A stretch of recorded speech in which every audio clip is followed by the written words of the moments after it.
Testing.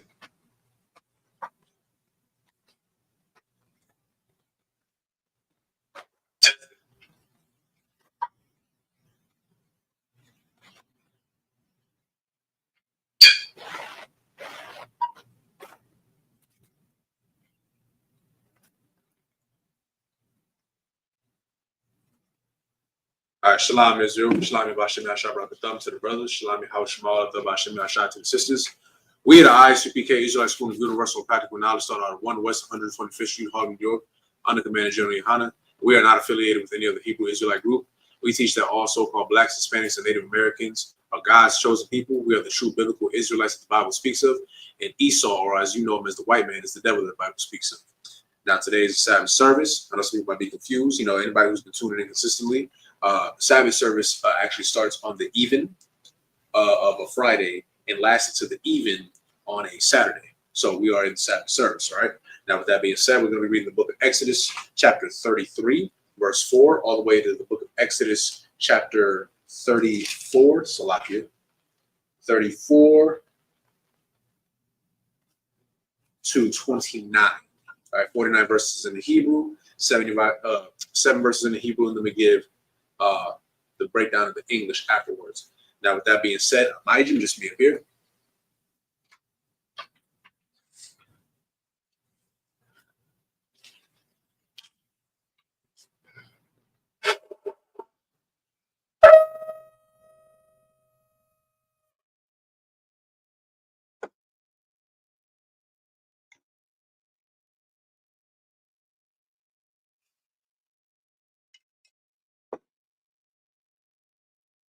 Laya Sha'ala, which means 2 or 4 Israel.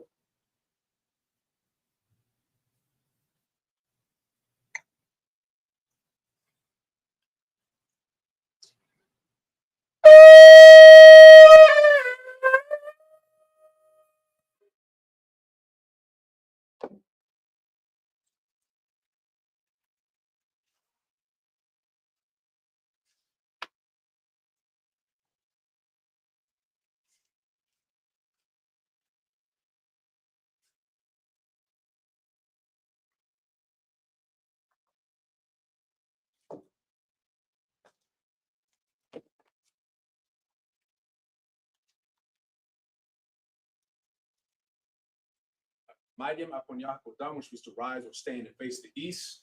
This is the Lord's Prayer in Hebrew. Abanawa, Shabashamayim, Badash, Ayah, Shika, Yahweh, Malakaka, Taba'a, Zaka, Ayah, Aisha, Baradza, Kawa, Ayah, Bashamayim, Now. Makam, Call, Yawam, Basalaknawa, Kabawathnawa, Kasalaknawa, Kabawathinawa, Wala'a, Babayanawa, Saiwan, Babal, Abshainawa, Mayan, Rai, Kaya, Laka, Malakwath, Allah, Parath, Lalumium, Amun. Now, in the English, Our Father, which art in heaven, hallowed be thy name, Yahweh, thy kingdom come, that will be done in earth as it is in heaven. Give us this day our daily bread, and forgive us our debts as we forgive our debtors. And lead us not into temptation,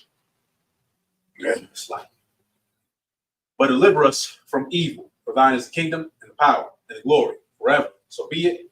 Amen. Akak, which is the power of Hebrew, Yahweh, Ba'ashem, Yahushai, Okusha, Tholanawa, Akak, Larba'ah, Kabakalah, Kamadawa, Akak, Latahar, Amadazarayan, Akak, Akwayim, Hamatim, Akak, Arawath, Tamala, Garshan, Ba'ashem, Yahushai, Thawada, Aman. Now, in English, Yahweh, in the name of Yahushai, please give us power to heal all manner of sickness, all manner of disease, power to cleanse lepers, power to praise the dead, power against unclean spirits, to cast them out in the name of Yahushai.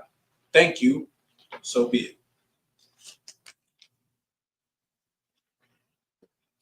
This is blessed Israel in Hebrew. Yahweh, Ba'ashem, Yahushai, Rakwanawa, Wa'asha'ala, Waha, Bayah, Saparium, Barak, Hashem, Yahushai, for water, Aman. What we just said was, Lord, in the name of Yahushai, bless us and Israel and the school in the name of Yahushai. It's like, in the name of Yahushai, thank you, so be it. Psalms 121 in the Hebrew. Asha'ah, Ayanya, All, Ahariam, Mayan, Yaba'ah, Azoya, Ma'ain, Yahweh, Aisha, Shemayim, Ranazar, Python, Watts, Pagalka, All, Yanawam, Shamarka, Ana, La'a, Yanawam, La'a, Yushan, Shamar, Sha'ala, Yahweh, Shamarka, Yahweh, Zalka, Ayad, Yurka, Yomam, Shamash, La'a, Yurka, Wayarak, Laila, Yahweh, Yashamarka, Bakal, Rai, Yashamar, Atapashka, Yahweh, Yashamar, Zaafka, Babu'afka, Maita, Wa'ai, Awula. Now in the English. I will lift up my eyes into the hills. From whence cometh my help? My help comes from the Lord, which made heaven and earth. He will not suffer thy foot to be moved. He that keepeth thee will not slumber. Behold, he that keepeth Israel shall neither slumber nor sleep. The Lord is thy keeper. The Lord is thy shade upon thy right hand. The sun shall not smite thee by day, nor the moon by night. The Lord shall preserve thee from all evil. He shall preserve thy soul. The Lord shall preserve thy going out and thy coming in from this time forth and even forevermore.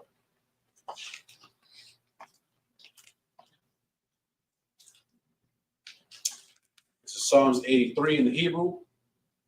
Alahayim, all the Yadaka, all the Karash, all the Shakwat, all Kayana, Yebika, Yamai 1, Ra'ash, Alamika, Yamwa, Sabbath, Baya, it's like Wayata, Yatiswa, Isle, Winika, Amorwa, Lakawa, Malakakidam, Magoya, Wala'a, Azakar, Shemesh Allah, Aguda, Kaya, Awadiswa, Laba, Yakadwa, Alaka, Barya, Yakarathwa, Ahoya, Alawam, Waya Shemai, Alayam, Mawaba, Walgorian, Gabal, Wam1, Wamalat, Balashaf, Amishabia, Kazawar, Gamashawar, Alawa, Imam, Haiwa, Hayawa, Zorawai, Labani Lawats, Salah, Aishalaham, Kamadium, Asaya, Sarah, Kayabian, Banakar, Kwash1, Mashamawa, Ayan, Dara, Haiwa, Laman, Ladama, Shaitamwa, Nada, Ngwa, Kairab, Bazaba, Bazaba, Bazomanai, Karna Siakamwa, Bashar,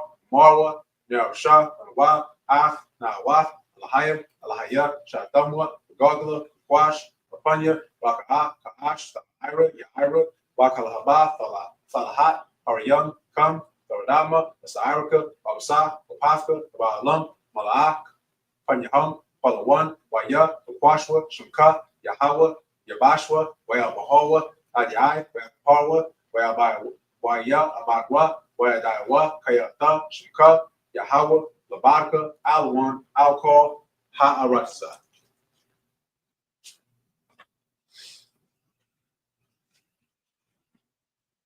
This is Psalms 83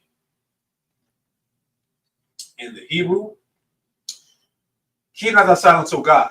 Hold not thy peace, and be not still, O God. For lo, thine enemies make atonement, and they that hate thee have lifted up the head. They have taken crafty counsel against thy people, and consulted against thy hidden ones. They have said, Come, let us cut them off, for being a nation.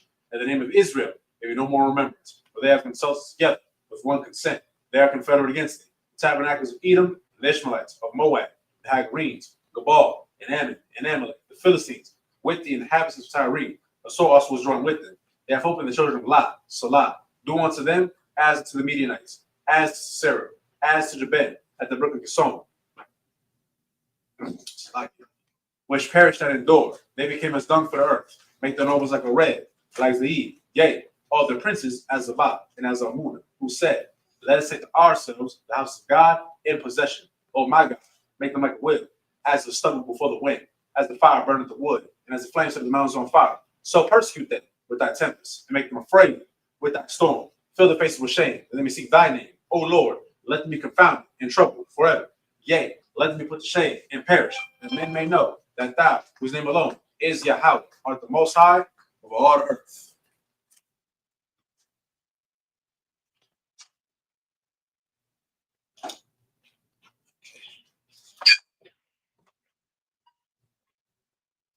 This is the blessings in the Hebrew. Barak Yahweh, Wayah Shai, Wamiak Allah, Wa'alahayim, Manazabi'ah, Alawap Yahana, Alawapim, Hasaranyim, Hakwadazayogin, Hakayayoyin, Wa'akwapim, Yahweh, Wa'ashem, Yahushai, Thawara, Aman. Now in the English. Blessed you, Yahweh, and Yahushai, and Michael, and the angels, Commander General Yohanan, the generals, the captains, the officers, the troopers, and the sisters. Yahweh, in the name of Yahushai. Thank you. So be it.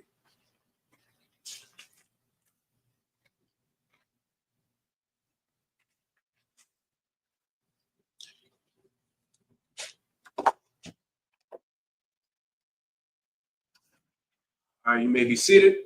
If you haven't already, please like, share, and subscribe.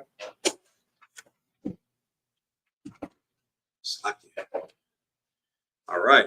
So, for anybody who just might not be tuning in, it's a Sabbath service. Going over the book of Exodus, chapter 33, verse 4. So we go 4 to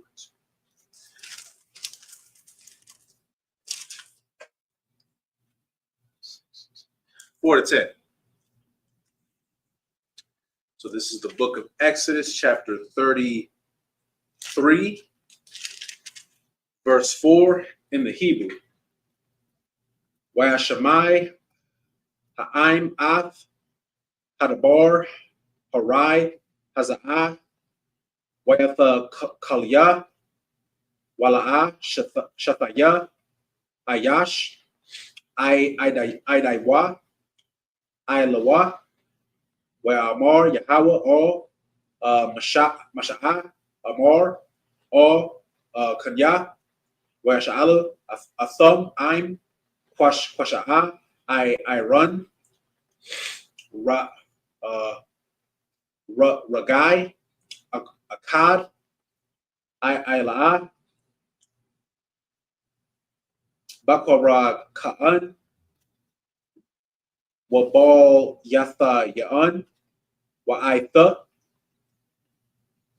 Ha Wairad Ha Warad Idayan Ma'ai Layan Wa'adai Ma'a Ha'aisha La'a Wa'atha Natazala Ya'a Banya Wa'asha'ala Idayam Mahar Harab Wa Masha'a Wa Waka'at Ha'o Yana Sa'a Laya Makayataza Lama Kana'a Haraka'at Maza'a Ha Makanya Wa Kwara'a Laya Ha'o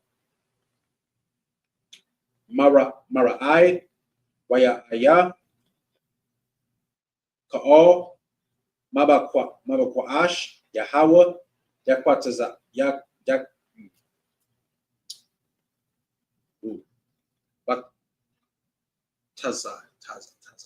Wataza'a O Ha'o Ma'ai Ashar Ma Kwataza Lama Kana Wayahaya Kataza'at Masha'a O Haho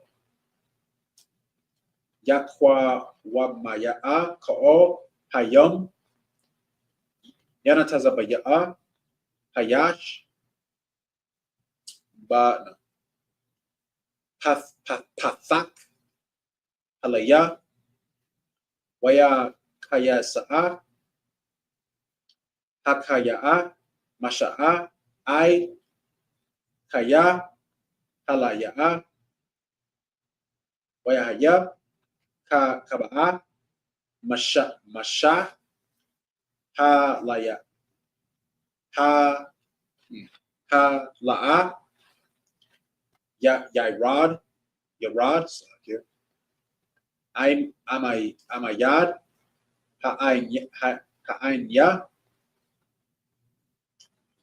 wa'imad pathak ha'o wada ba'or I'm masha'ah last verse wa'ira'ah ba'or ha'ain ath I'm a yad ha'ain ya Imad Pathak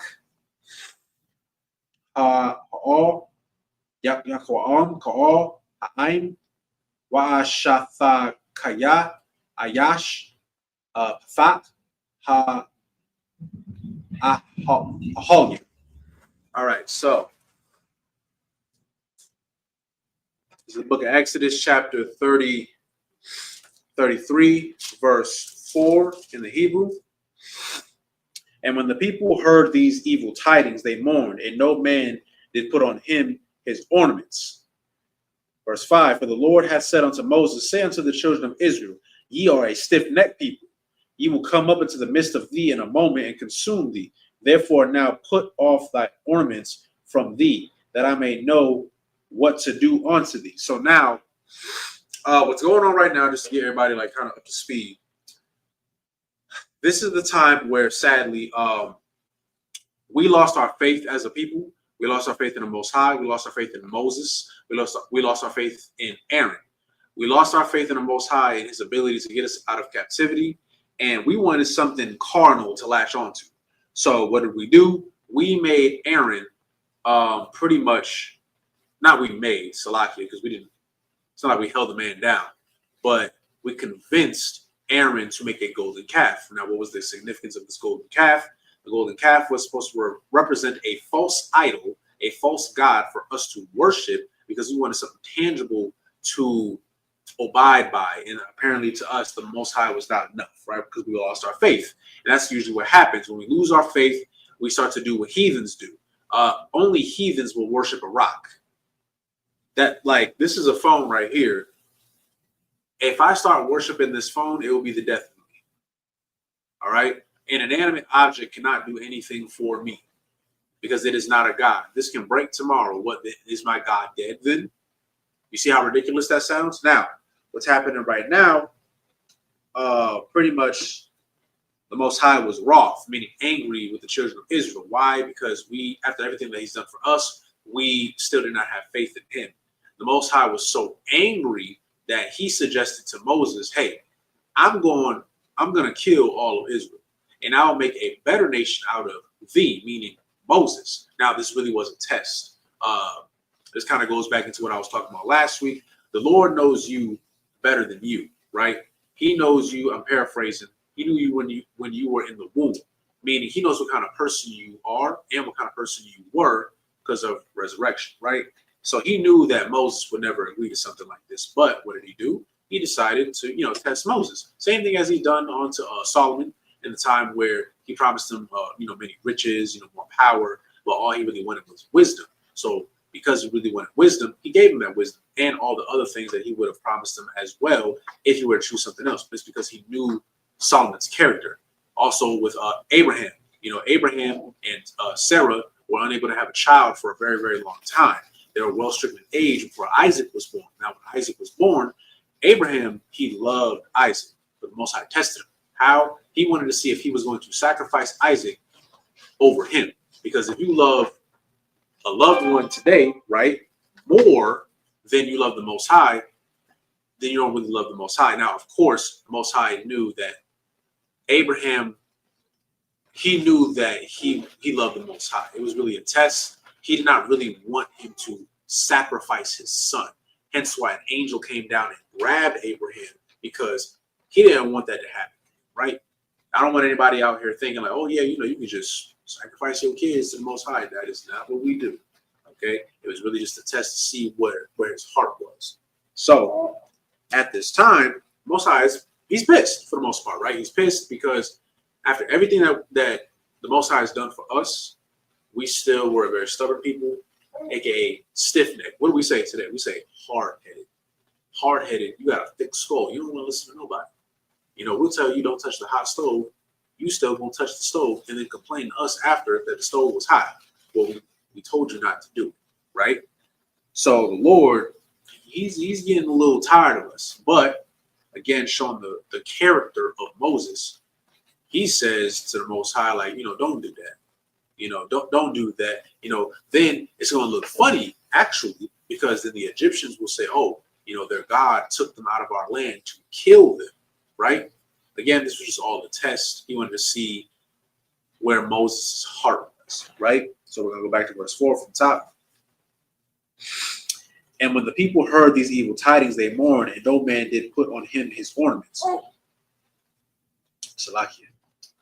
Says, for the Lord had said unto Moses, say unto the children of Israel, ye are a stiff-necked people. Again, you're hard-headed. Y'all want to listen. I will come up into the midst of thee in a moment and consume thee. Therefore now put off the ornaments from thee, that I may know what to do unto thee. Verse 6. And the children of Israel stripped themselves of their ornaments by the Mount Horeb. Verse 7. This is verse 7. And Moses took the tabernacle and pitched it without the camp, afar off from the camp, and called it the tabernacle of the congregation. And it came to pass that everyone which sought the Lord went onto the tabernacle of the congregation, which was without the camp. So this is pretty much a place of worship. Now, do we worship the tabernacle or do we worship the Most High? We worship the Most High for time's sake, right? We went to the tabernacle to worship the Most High, as it should have been. We shouldn't have been worshiping some golden calf that we made out of earring backs, right? That's not what that's supposed to happen. Verse 8. And it came to pass when Moses went out into the tabernacle, that all the people rose up and stood every man at his tent door and looked after Moses until he was gone to the tabernacle. And it came to pass as Moses entered into the tabernacle, the cloudy pillar descended and stood at the door of the tabernacle, and the Lord talked with Moses. Now remember, at this time, Moses is the one that's really conversating with the Most High. Aaron, why was Aaron there? For time's sake, Aaron was there to be as a spokesman. Aaron was very good at talking to the people, hence why he was anointed as the minister of Israel. However, Moses is the one that dealt with the Most High. All right, just to let you know, again, different brothers, different skills, but it all works together, right? So verse 9, and it came to pass as Moses entered into the tabernacle, the cloudy pillar descended and stood at the door of the tabernacle, and the Lord talked with Moses, right? And all the people saw the cloudy pillar stand at the tabernacle door, and all the people rose up and worshipped, every man in his tent door. Again, this is what we were supposed to be doing. We were supposed to worship the Most High after everything he did for us. Remember, the Most High didn't have to do that, right? I know we talk about it a lot, Exodus, right? But the Most High did not have to do that. He could have abandoned us at any given point and said, oh, those people are in captivity. I'll make a better people. No big deal. But he went out of his way to make sure that we were safe. He rescued us, right? That's why he was so angry and very vexed, if you will, because of the fact that we turned our back on him yet again. And we worshiped the golden calf so much, I'm paraphrasing, that we said that this is what got us out of Egypt. Imagine that. A living God got us out of captivity, and I decide to look at this remote control that I crafted and say, this is what got me out of Egypt. This is what got me out of captivity. This is what got me up out of bondage. Not the living God that sent Moses and Aaron to come get us. No, the remote control got us. You see how ridiculous that sounds, right? So with that being said, we're going to go to the next 7 verses in the Hebrew. So it'll be verse 11 to 17.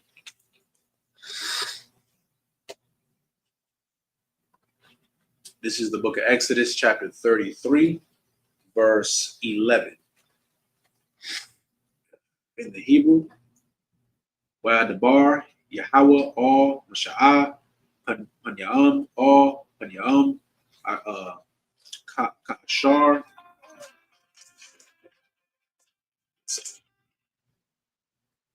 Hey, Lord Christ, what's up? Yeah, I'm in the class right now.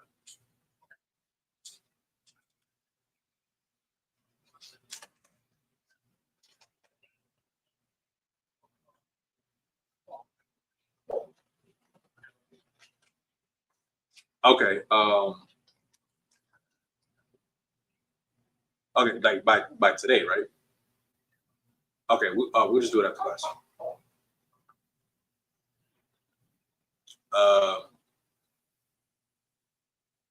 Like an hour.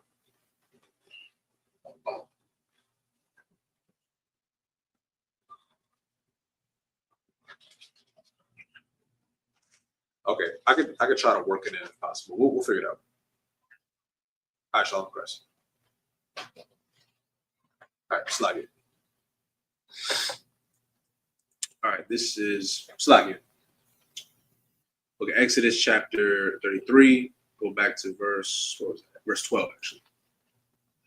Amar, Masha'a, Yahweh, Ra'ah, Afa'a, Amar, Aliyah, Ha'il, Af, Ha'im, Haza'ah, Wayatha, La'ah, Haya Da'ai Fanya, Af, Ashar, Fashalak, Aya, Wayatha, Amaraf, Wada'ai Fayan, Basham, Wagam, Maza'af, Ha'az, Ka'ai Wanya,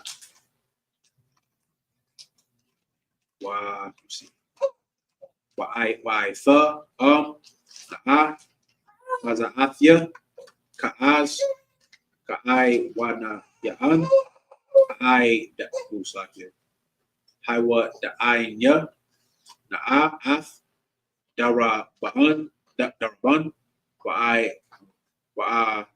Da'ain,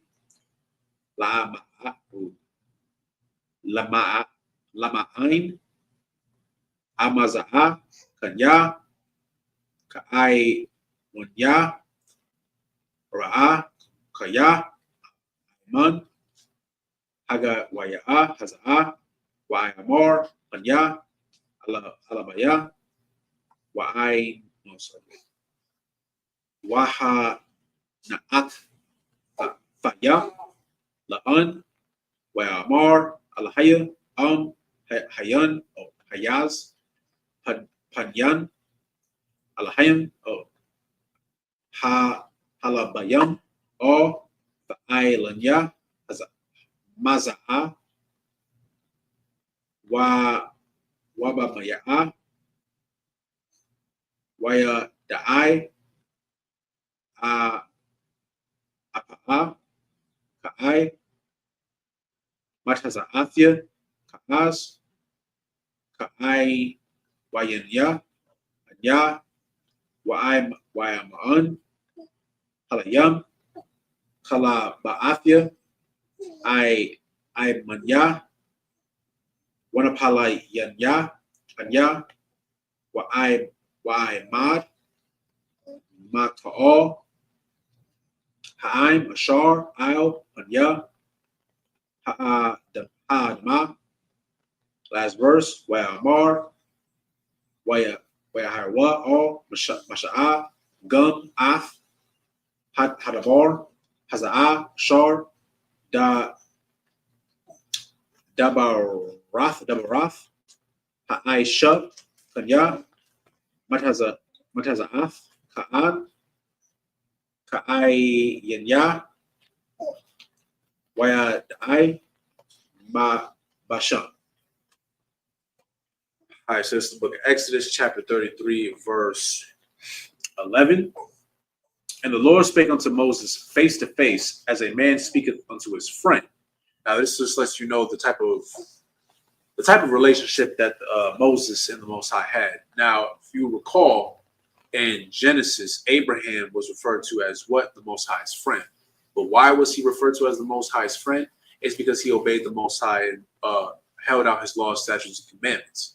All right. Now, quick breakdown. A friend, when you read the Bible, right, is somebody who is truly in agreement with what you believe in a sense, right? For example, you know what? I could get into it real quick. Get a quick precept real quick.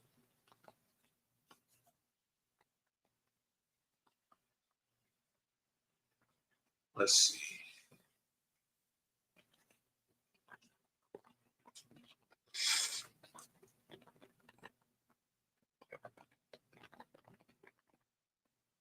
One second.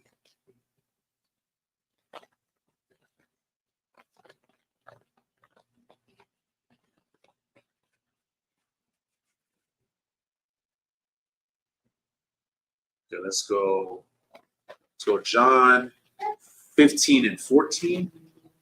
Yeah, John 15 and 14. Let's hit that real quick.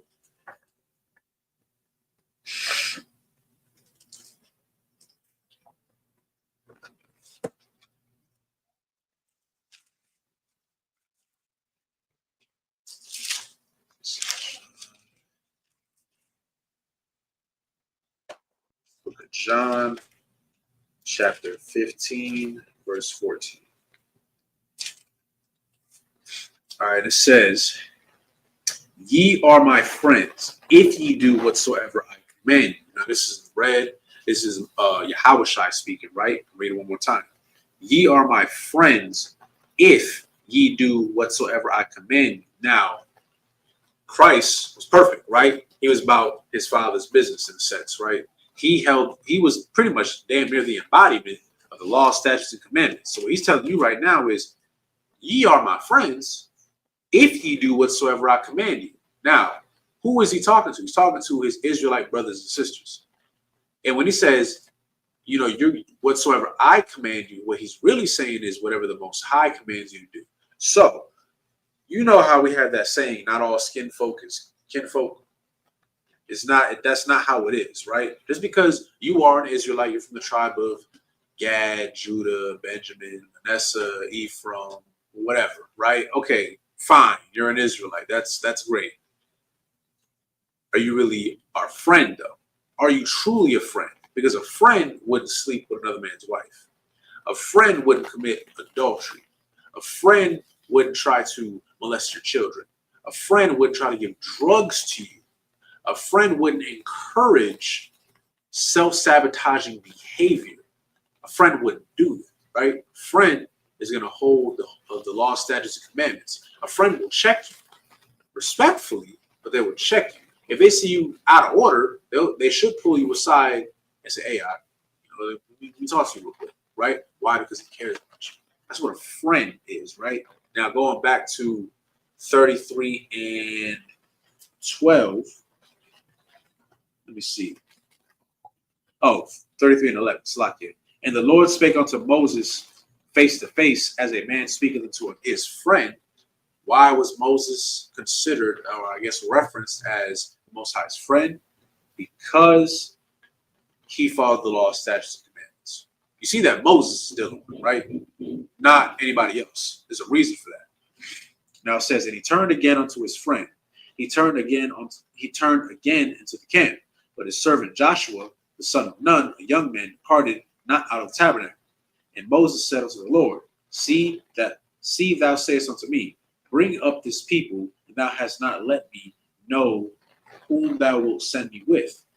Yet thou hast said, I know thee by name, and thou hast also found grace in my sight."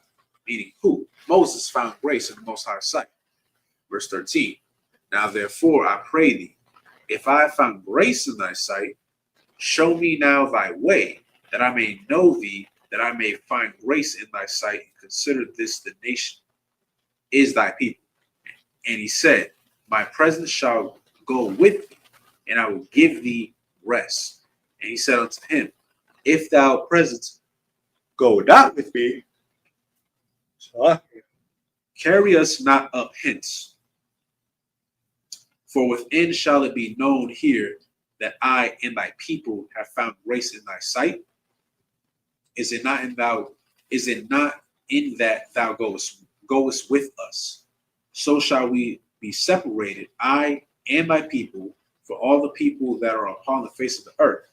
And the Lord said unto Moses, I will do this thing also that thou hast spoken, for thou hast found grace in my sight, and I know thee by name. So long story short, the Most High is looking out for Moses. And the only reason that, in a sense, again, Israel survived again is because of Moses. Same thing that happened with Noah, same thing, I guess, very similarly in a sense. You can also kind of compare him to Joshua. Joshua was done wrong by his brothers, right? But he was so righteous that not only were his brothers spared, his whole family was spared, right? Because the Lord saw, this is a good man here. This is a just man. This is a man who is honorable. So not only am I going to bless him, I'm going to bless his family as well. Very similar to what's going on right now. Remember, the Most High doesn't judge you individually. He can, but when the big judgments come, he judges you as a nation. And again, not just with us, he does it with everyone. He judged all of Egypt. Now, was every Egyptian a slave owner? No. I'm pretty sure there were some cool Egyptians. You know, they were probably like, hey, how you doing? You know, I'll invite you over for some food. No, probably a upstanding citizen, if you will. Doesn't matter. They were still miserable. They were still under the rulership of Pharaoh, and they still profited off of the rulership of Pharaoh. That's why we say today, the white man is the devil that the Bible speaks of, because we're not just saying, like, for example, Trump, we all know he's a devil, right? There are many devils, right? And some of y'all might try to find a little bit of grace in a few Edomites here and there, like, oh, this one's not that bad. This one's actually nice to me. This one held the door for me when I walked out of Walmart today. This one, you know, I dropped my wallet, they returned it to me. They probably did a good deed. Okay, that's great, but guess what? That doesn't stop the Most High from judging all of Esau as a nation. Doesn't matter, because even the nice ones still profit off of the rulership of their brothers and sisters. You get what I'm saying?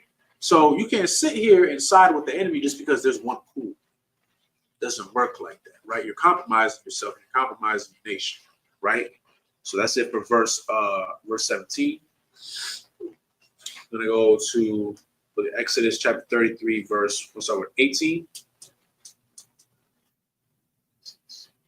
All right, so 18 to 34 and 1.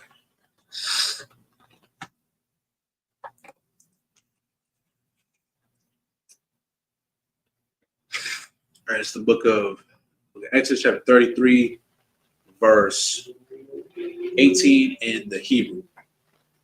Where Imar Haranya Ya'af Kabadan, where Imar Hanya I Bayar all Ta Yaba'a I'll Hanyan Wakwa Ra'atya Basham Yahweh Lapanyan Waka Nayathya Af Ashar Akaan Wea Thaya Af Ashar Arakam Wea Amar La'a Thaba'al La Rayaf La Raf Af Hanya Kaya La'a Waranya Ha'adam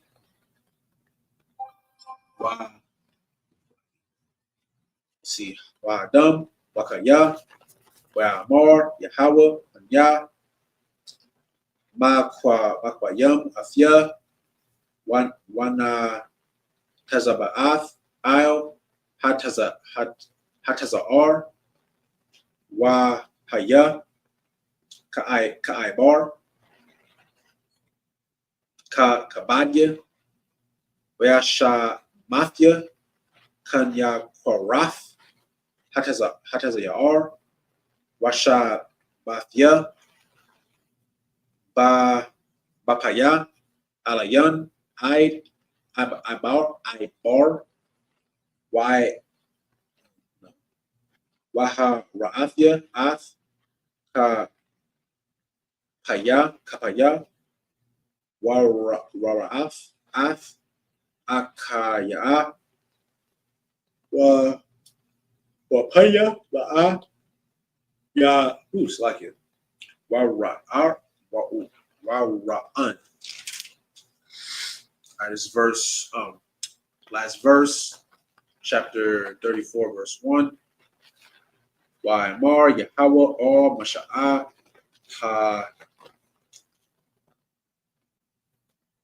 Hasal Layan Shanya Laka'ath Abanyaan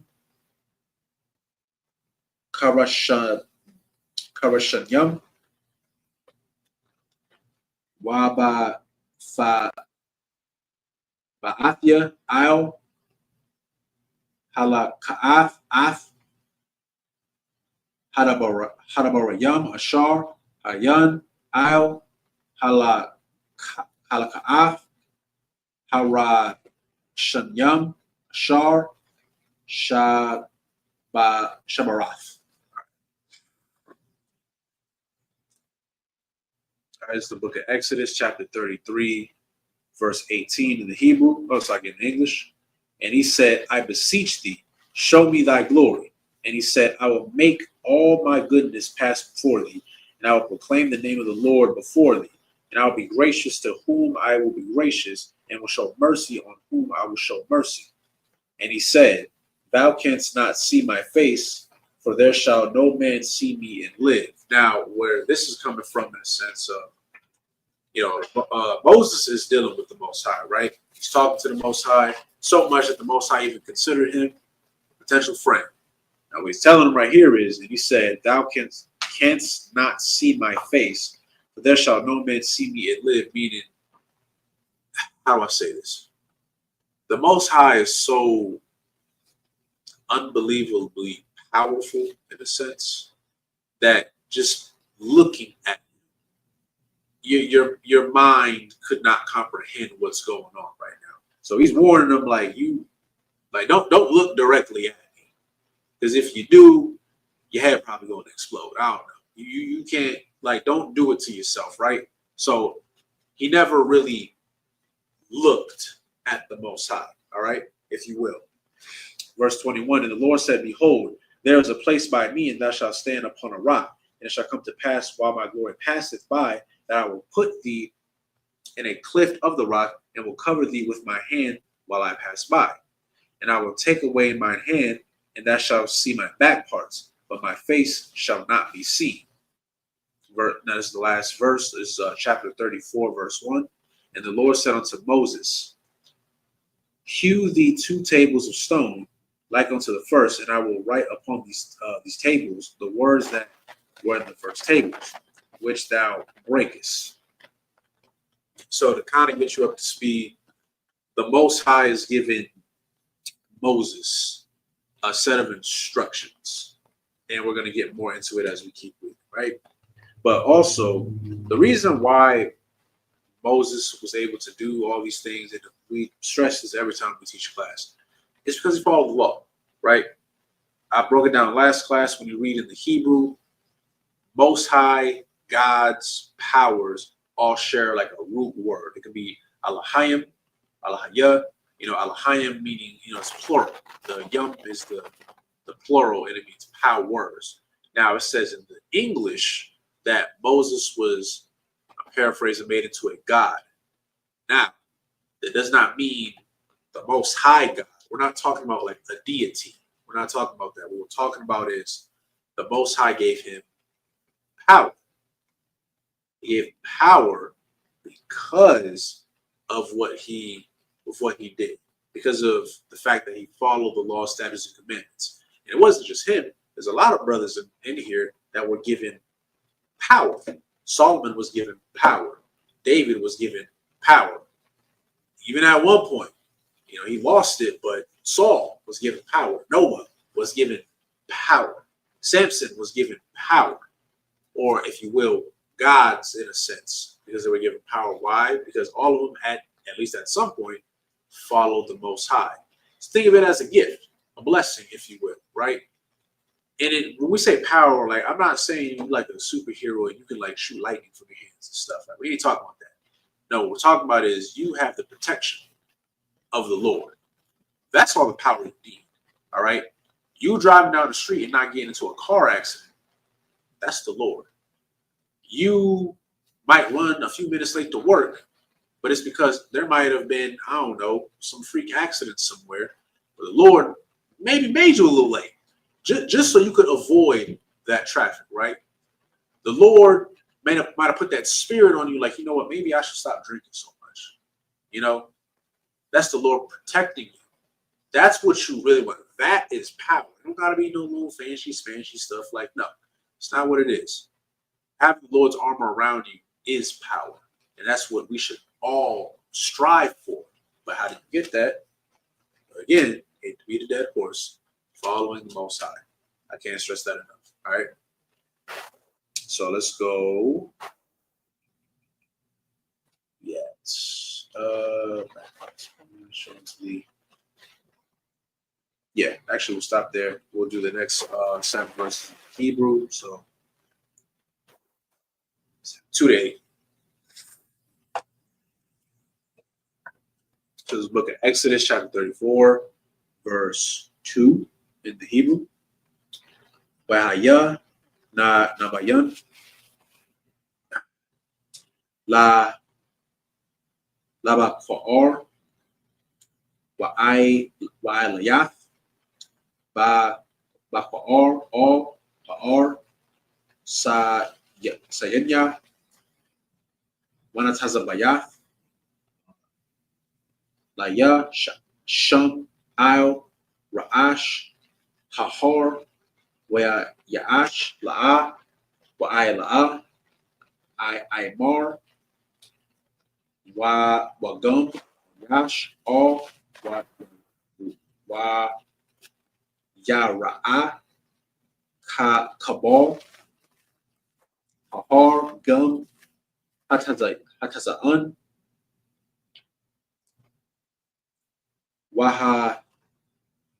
Wahabakor all Ya Ra'ai all Kayo Hahar Hayun Waya Pasor Shanya La Ka'ath Abanyam Kara Shanyam Waya Ka'um Asha'a Ba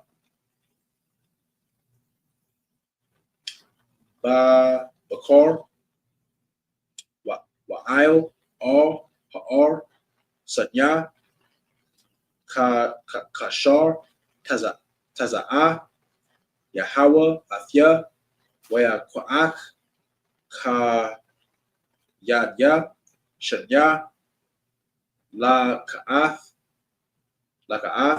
Abanyam Waya Rod Yahweh Ka'ain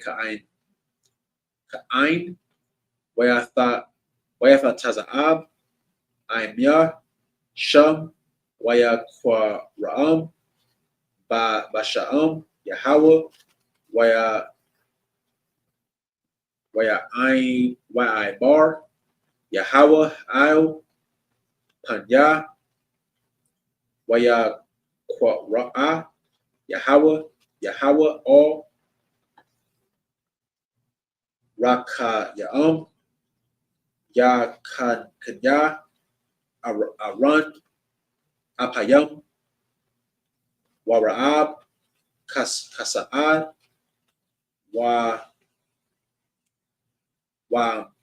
Maf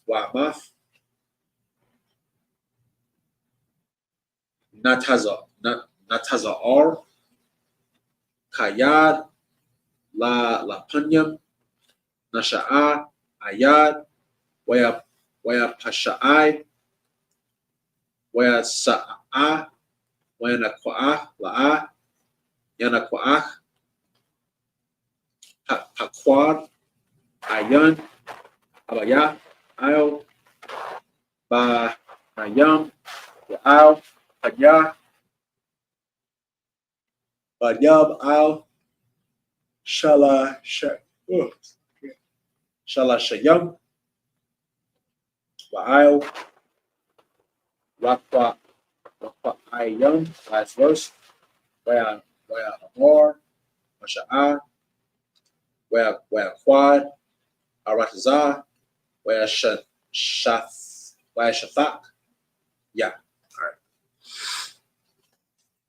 All right, so this is the book of Exodus, chapter 34, verse 2. And ready be in the morning, and come up in the morning unto Mount Sinai, and present thyself there to me in the top of the mountain.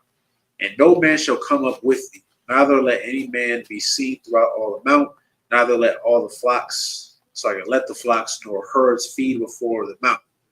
And he hewed 2 tables of stone like unto the first. And Moses rose up early in the morning and went up unto Mount Sinai, as the Lord hath commanded him, and took in his hand the 2 tables of stone. 5. The Lord descended in the cloud and stood with him there and proclaimed the name of the Lord. Verse 6. And the Lord passed by before him and proclaimed the Lord God, merciful and gracious, long suffering, and abundant in goodness and truth, keeping mercy for thousands, forgiving iniquity and transgression and sin, and that will be no means clear the guilty, visiting the iniquity of the fathers upon the children and upon the children's children to the 3rd and 4th generation. Now, okay, this scriptures like this where Christians tend to get confused. This is where the God hates the sin, but not the sinner starts to play in. They think that God forgives all. The Most High forgives all. No, the Most High will forgive you for a time, if he chooses, but he can get rid of you whenever he wants to. If at any given point he decides, you know what, this brother is just too wicked, I can't deal with him, I'm gonna get rid of him. That's what but that's what's gonna happen. We're gonna get rid of him. I gave him too many chances, right? Or if his sister's just too horrible, I gave him too many chances, I'm gonna get rid of him, right? He's been merciful to you, even when you didn't think he was. You being alive is him being merciful. You being healthy is him being merciful. He even allowing for you to have something as, so like the Day of Atonement, giving you the chance and opportunity to willingly just fast for a day. Just deny your flesh for a day, just to atone for all the sins that not just you have done, but your forefathers have done as well, right? That's him being merciful. He can't forgive everything that you do, all right? You saw what happened once upon a time with Noah. Now, Noah and his family, they were fine, but guess what happened? Everybody else died. Just being real. Everybody else died. Why? Because they were disgusting people. Samson, he forgave for a time, but then guess what? He wanted that Philistine whore for so long, and he wanted her so bad that he sinned. Lord says, stay away from heathen women. Guess what he did? He decided to sleep with her anyway. All right. Guess what? He got punished for. You know what his punishment was? Death. He got what he wanted. He had that Philistine woman. Guess what? He died. Now he went out swinging. Don't get me wrong. He ended up taking the other Philistines down with him, but he didn't need to die. But he did. All right. Same thing with King David's son. This is the son that sadly sexually assaulted his own sister. Now, not only is that just the sexual assault is already bad enough, but that's his sister. Not like sister, like how we say, like, oh, like that's my, no. We're talking about like that's his blood relative. And he wanted her so bad, which I don't know what kind of spirit was on him. But he committed the act and forced her. What happened to him? He died, right? I could bring him back even farther for you. King David, which I bring up a lot of this part, sadly, he committed a sin. His sin was sleeping with Bathsheba. Bathsheba belonged to Uriah at the time, and he committed adultery. Now, he had sex with her, got that man killed, by the way. And she was pregnant. Their first child died. Why? Because of what King David did. Lust, that spirit, right? Now, later came his other children. If you read the Bible, you start to get like the context clues. How did a lot of his children pass? Lust. Think about it. The son, right? Lusted after his own sister. Died. How did he die? His older brother killed him because he found out what happened. And King David warned him, don't touch him. Guess what? He was so angry about what he did to his sister, he harmed him anyway. Guess what happened to him? He died. Solomon slept with heathen women, right? He didn't die right away or anything like that, but he did lose the kingdom, and he lost his faith in the Lord and gave his faith unto their gods, lost the kingdom. All his, not all, Salakia, but a lot of his children suffered because of lust. You see how it like trickles down? That's why it's so important to follow the laws, statutes, and commandments, because you might not realize it. Whatever you got going on in you, you might pass that on to the next generation. You don't want that. All right. That's why the Lord is merciful by offing you, because you are so evil and wicked, and he gave you too many chances, but you just can't get right. So he has to think about it. He's being merciful to Israel because he has to get rid of you. You are a drug dealer. You are poisoning the community. You are a whore. You're poisoning the community. You are a horrible father. You beat and abuse your children. The Lord gonna lock your ass up. You are a horrible friend. You're an awful friend. You try to sleep with your friend's woman. You try to steal from him. You try to rob him. The Lord gonna kill you. That's him having mercy on the nation, because it's like, look, if I don't get rid of this dude or this woman, everybody's gonna suffer. I can't have the whole nation suffer. I have to get rid of you. And that's why we say, may that brother or may that sister rise again a better person. Maybe the Lord will give you grace again. Mercy might take a couple hundred years, but you might be reborn again, and you might not even think of the things that you used to do. You don't even remember the things you used to do, because now you're born a new creature. Now you're better. Hopefully, or the Lord can make you, be born in a worse position. You don't want that, right? So you should listen, all right? Don't take the Lord's kindness for weakness. Don't do that. Don't take advantage of his grace, because we're in a grace period. But, you don't want to take advantage of that, because there might come that time again. I pray this never happens, but there might come a time again we just can't get right. You saw how angry he got with the nation of Israel. The Most High might look at Christ one day and be like, I'm tired of them. They just can't get it together. You died for them?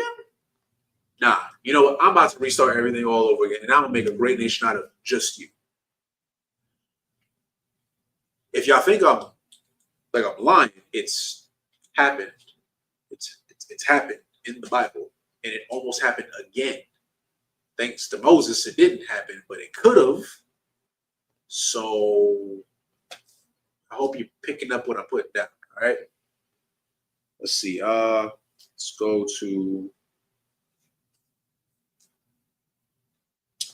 back to verse 7. Let's see, keeping mercy of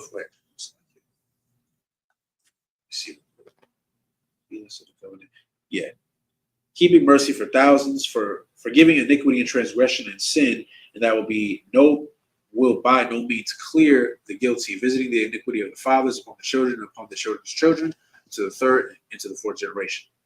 And Moses made haste and bowed his head toward the earth and worshipped. Right? So again, worship the Most High.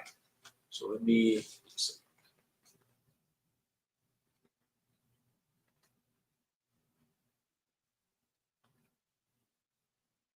All right, let's go verse 9.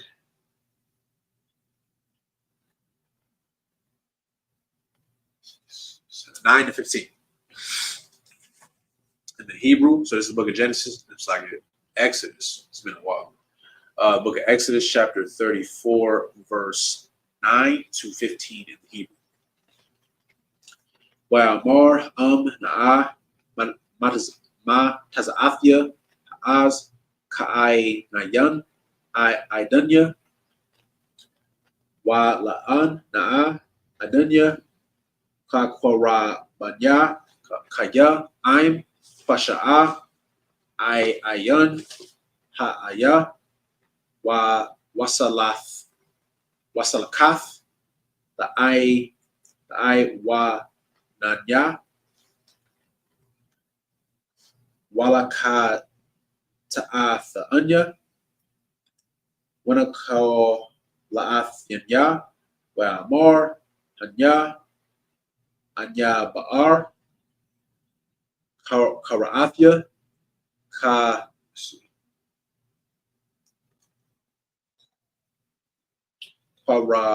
Parayath, Nagad, O Aiman, Ha'aisha,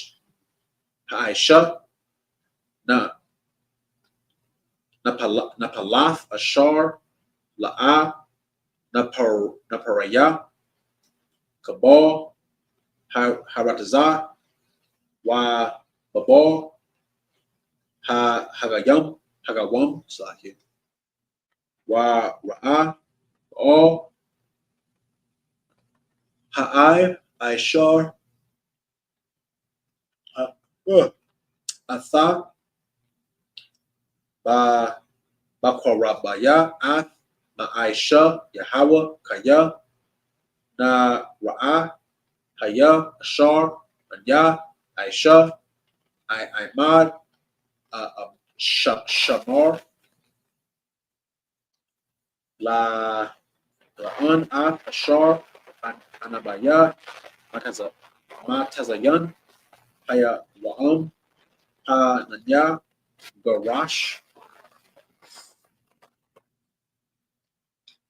Mapanya, Amor, Waya Kanyai Naya, Wa Kafia, Waya Haraz, Waya Waha Kakia, Waha Ya Basaya, Hashamar La'an, the Az, Thabarath, Ra'athia, Lawashab, Haratazah, Ashar, Afia, I Alaya, Ma'an, Yahweh, Lama Wa Qa'ash, Ka Para Ba'an, Kaya, Ath, Haza Ka Kathum, Thadazah, Wa'ath, Matazabathum, Thasha Korah, Wa'ath, Asharathya, Thabarathyan, Kaya, La'a, Thasha Kaya, La'o, Akar, Kaya, Yahweh, Kanya, Shamaya, O, Kanya, Haya'ah, last verse, Az, Thabarath, Karayath, Lawasha'ab, Harazah, Wazanya, Ataya, Alhayim, where yeah, Lala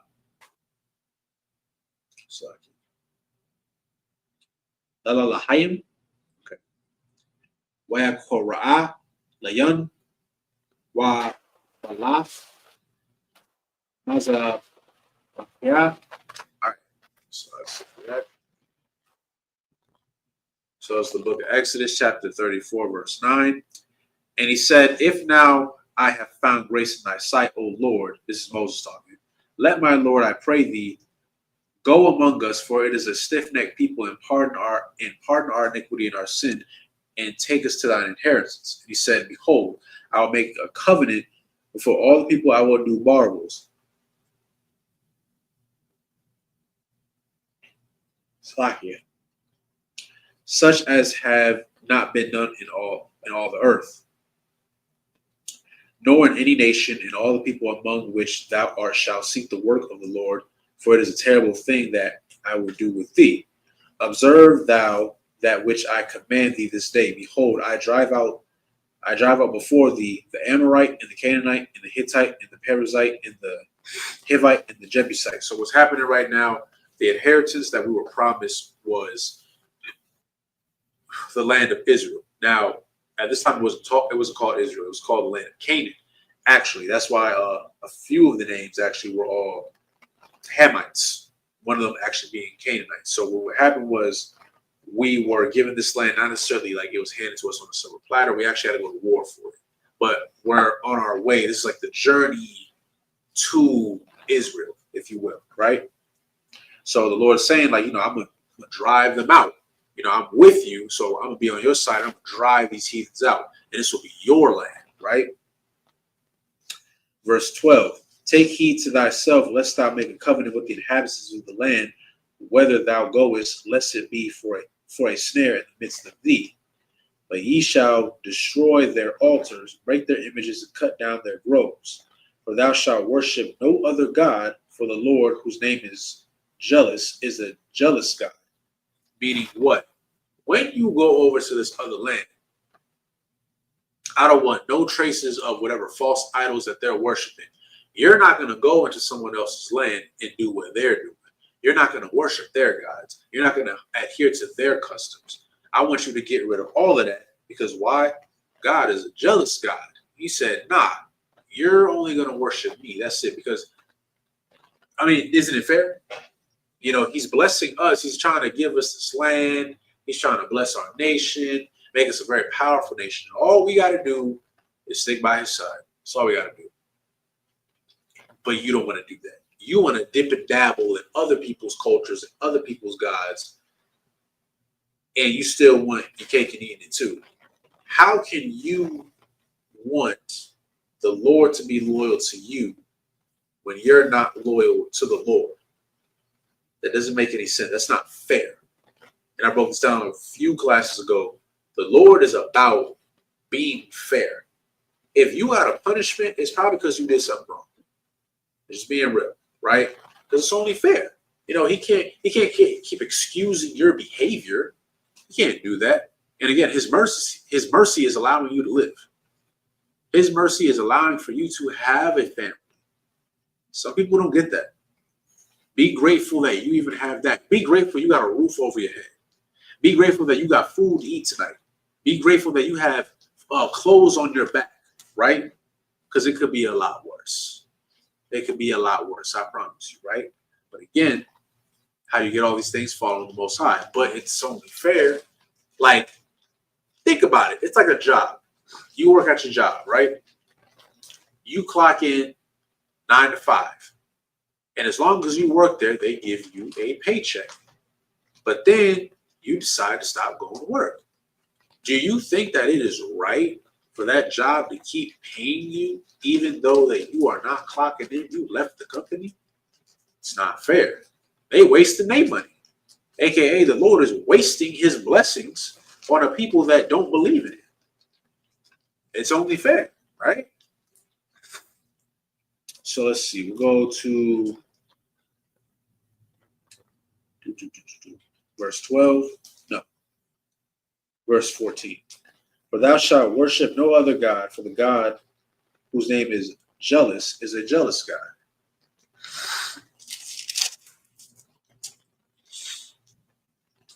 This is verse 15. Lest thou make a covenant with the inhabitants of the land, and they go a whoring after their gods, and do sacrifice unto their gods, and and one call thee, and thou eat of his sacrifice. So for the sake of time, I'm going to go over the rest in English. This is verse 16. We're going to go all the way to verse 29. So 29. So 34 and 29. So we're starting at verse 16. And thou take of their daughters unto thy sons, and their daughters go a whoring after their gods, and make thy sons go a whoring unto their gods. Again, this is talking about interracial marriage. Your sons will not sleep with their daughters. Their sons will not sleep with your daughters. Why? What is the significance of that? Like when you really break it down. Today's day and age, they try to make it seem like you're a horrible person because you want to stay within your people. You're not horrible. You're not horrible at all. Right? What you're doing is you're trying to preserve your culture, preserve your identity, be with your people, right? You got 12 whole tribes to choose from, right? You have plenty of choices, but you want to step out of that. and you want to go be with somebody of another nation. You don't want that. Because you know what's going to happen? And I've seen it. A lot of brothers have seen this. You see a brother who gets a woman who is a heathen, right? What starts to happen is, that's his woman. He wants to make her happy. So he starts trying to be a part of her culture. I knew a brother one time was a Benjamite in the world, and he had a Japanese wife. And he had like I think for a woman it's called a kimono. I'm not sure what it's called for a man, but that style, if you will, right? He had to learn Japanese. He's getting to know her culture. That ain't his culture. And then they had children. Now the children, this is where it starts to get tricky. Let's say they have a son. His first introduction to a woman in his entire life is going to be his mother. And subconsciously, he is going to gauge what type of woman he wants when he gets older based off of how his mother treated him and also who she is. So now that brother, he might also be a Benjamite, but his mother is not of that nation. So guess what? Odds are, it's not always true, but the odds are it's more likely for him to find a woman who is from another nation. That's what happens. Y'all don't believe me? Patrick Mahomes. Patrick Mahomes, black dad, white mom. He came out, we just think, oh, light-skinned brother. Guess what? He got with a white woman.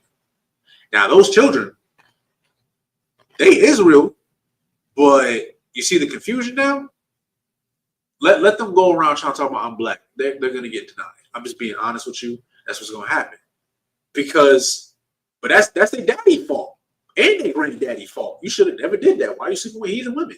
Now you got this child going around with an identity crisis. That's what's going to happen.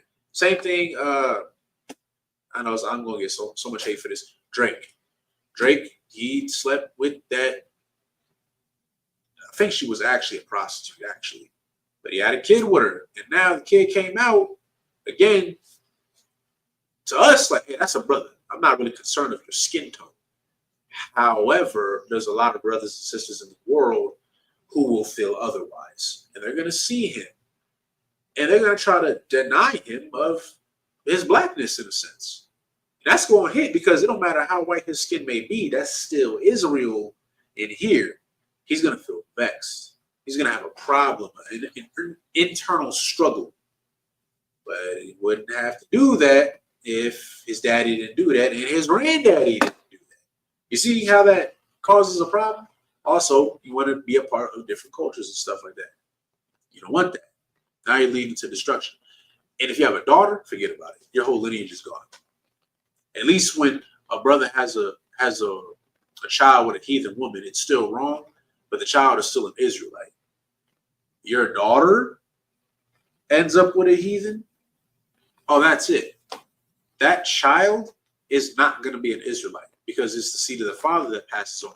That's your grandchild, but that's not of your nation. Imagine telling a mother, yeah, your child doesn't belong here. You know what that would do to a woman? I don't want no sister to go through that. That's a very hard thing to deal with.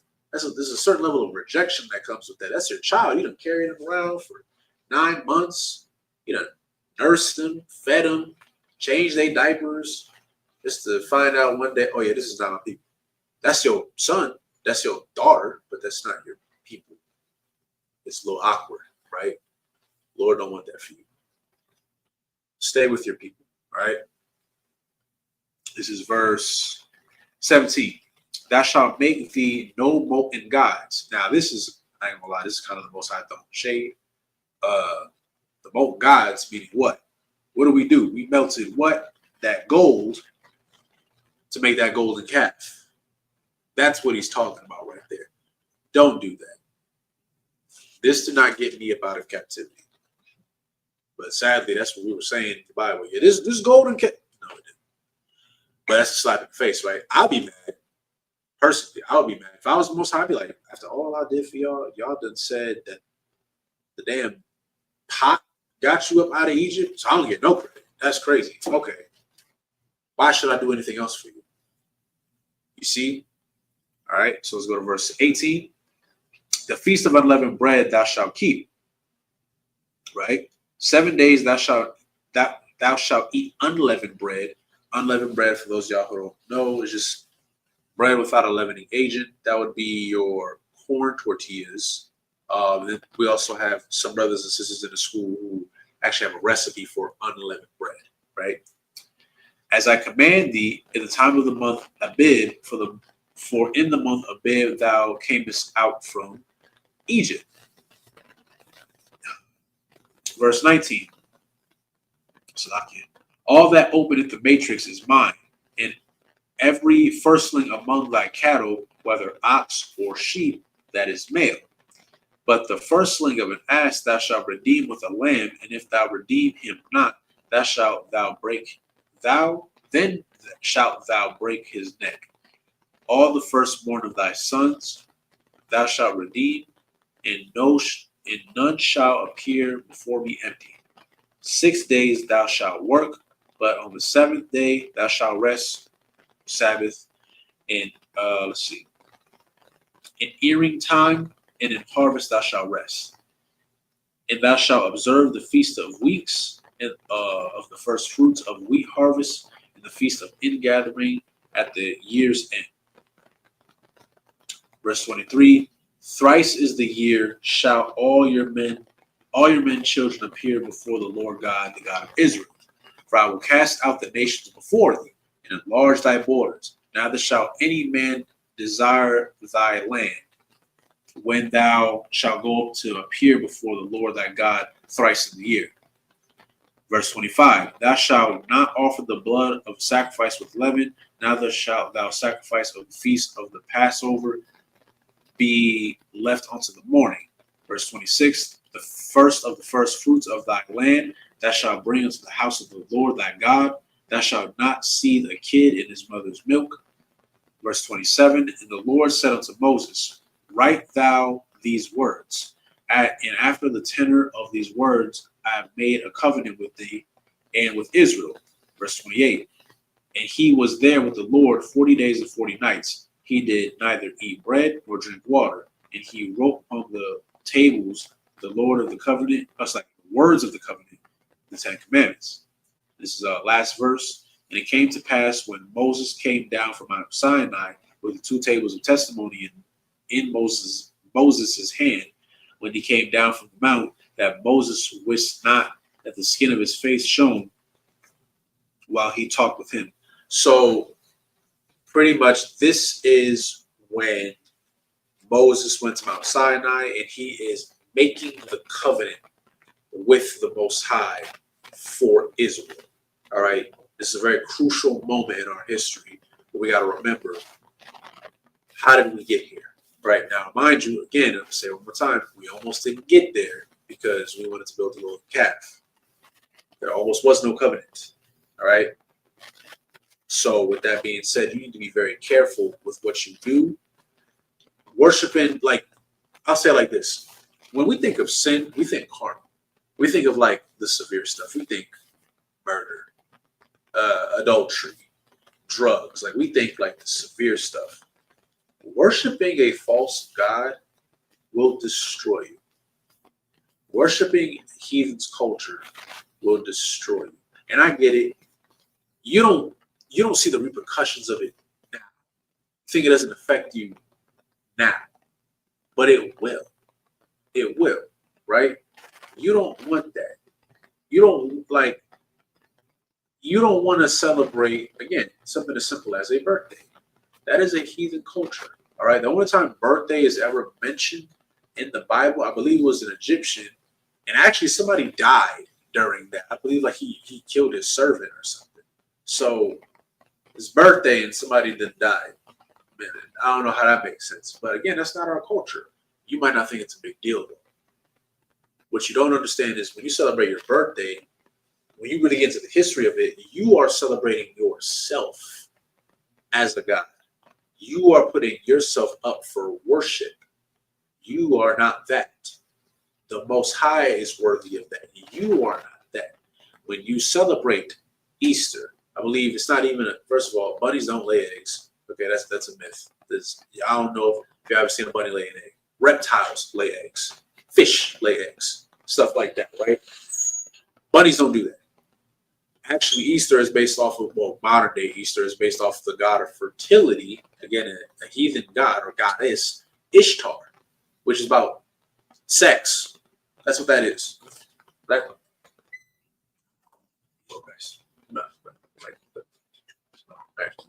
But that's what that's about, right? But again, you don't think nothing of it. You think like, oh, you go to Easter and stuff like that, and you have your kids. They do like the little Easter bunny hunts where they got to like find eggs and stuff like that. You don't think it's a big deal, but it really is a big deal. Solomon lost his entire kingdom because he wanted to worship false idols. We almost died right here. When I say we, I'm talking about all of us. We almost died right here because we wanted to worship a golden calf. It seems so juvenile, but it almost cost us numerous times. So if that happened then, you don't think that's not going to happen now? You ever wonder like why your life might be a little bit more difficult than it usually has to be? Think about what you're doing. You think that, oh, you being a law-abiding citizen, but you worship holidays. You worship Easter. You worship Christmas. You worship Halloween. Halloween is crazy. That is openly satanic, but people just do it because it's cute. You know, you get tattoos because it looks cool. So you think, no, it's going to destroy you. And then you're going to be wondering why all these crazy things are happening. And mind you, Lord don't got to kill you physically. He can just break you down throughout the years. He can make you live a long life, 80 to 100 years, and you're just suffering. He can do that. I don't want that for you. We don't want that for you. Most High don't want that for you. So just follow the law, statutes, and commandments, and you'll be just fine. All right? And like I said, you want power, you want real power. Real power comes from the Most High protecting you. You want to know how many times we've been in camp and somehow we get away scot-free? You know, all types of ludicrous stuff going on all the time, people dying and stuff. Guess what? We don't ever get hurt. You know how many times people have thrown stuff at us? Miss. There's a big group of us. Somehow you missed everybody. You threw a rotten egg or whatever, missed everybody. How? Because the Lord is protecting us. Simple as that, right? So with that being said, if you haven't already, please like, share, and subscribe. To watch for everybody that tuned in. With that, shalom.